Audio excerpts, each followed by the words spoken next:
اور کتاب یعنی قرآن میں مریم کا بھی تذکرہ کرو، جب وہ اپنے لوگوں سے الگ ہو کر مکان کے مشرقی حصے میں چلی گئیں، پھر انہوں نے ان کی طرف سے پردہ کر لیا، تو ہم نے ان کی طرف اپنا فرشتہ بھیجا، سو وہ ان کے سامنے ایک خوبصورت مرد کی صورت میں آیا۔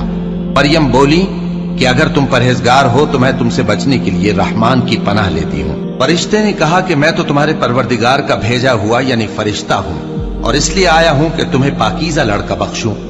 مریم نے کہا کہ میرے ہاں لڑکا کیوں کر ہوگا، جبکہ مجھے کسی مرد نے بطور شوہر چھوا تک نہیں، اور میں بدکار بھی نہیں ہوں۔ فرشتے نے کہا کہ یوں ہی ہوگا، تمہارے پروردگار نے فرمایا کہ یہ مجھے آسان ہے، اور میں اسے اسی طریق پر پیدا کروں گا تاکہ اس کو ہم لوگوں کے لیے اپنی طرف سے نشانی اور ذریعہ رحمت بنائیں، اور یہ کام مقرر ہو چکا ہے۔ چنانچہ وہ اس بچے کے ساتھ حاملہ ہو گئیں اور اسے لے کر ایک دور جگہ چلی گئیں۔ پھر درد ذہ ان کو کھجور کے تنے کی طرف لے آیا، کہنے لگی کہ کاش میں اس سے پہلے مر چکتی اور بھولی بسری ہو گئی ہوتی۔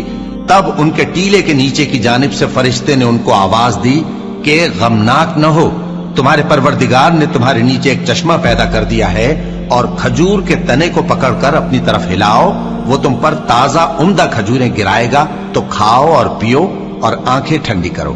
اگر تم کسی آدمی کو دیکھو تو کہنا کہ میں نے اللہ کے لیے روزے کی منت مانی، تو آج میں کسی آدمی سے ہرگز کلام نہیں کروں گی۔ پھر وہ اس بچے کو اٹھا کر اپنی برادری والوں کے پاس لے آئیں۔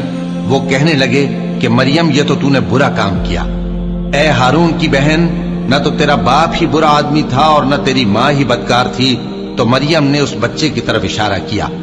وہ بولے کہ ہم اس سے کہ گود کا بچہ ہے کیسے بات کریں؟ بچے نے کہا کہ میں اللہ کا بندہ ہوں، اس نے مجھے کتاب دی ہے اور نبی بنایا ہے، اور میں جہاں ہوں اور جس حال میں ہوں اس نے مجھے صاحب برکت بنایا ہے، اور جب تک زندہ ہوں مجھ کو نماز اور زکوٰۃ کا ارشاد فرمایا ہے، اور مجھے اپنی ماں کے ساتھ نیک سلوک کرنے والا بنایا ہے، اور سرکش و بدبخت نہیں بنایا۔ اور جس دن میں پیدا ہوا اور جس دن مروں گا اور جس دن زندہ کر کے اٹھایا جاؤں گا مجھ پر سلام ہے۔